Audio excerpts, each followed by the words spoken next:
so your computer won't launch and you have the infinity boot problem, I got you.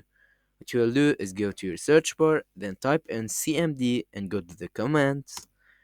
Then I want to type in dir and then click enter.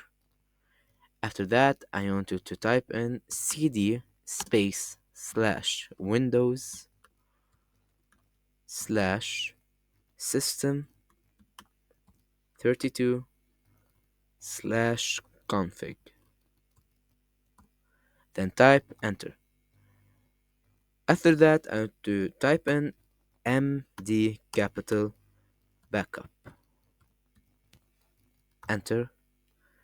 Then you want to type in copy star dot star space backup.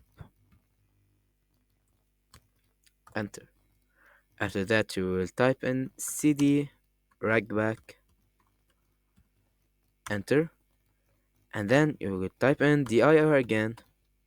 Enter. Then you will type in copy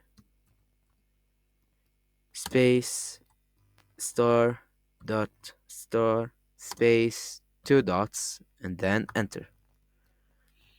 After that, you will type in a and then enter. And after all of that, you will type in exit and then type enter and it should be fixed. That was it for today, and I'll see you in another video. Stay tuned.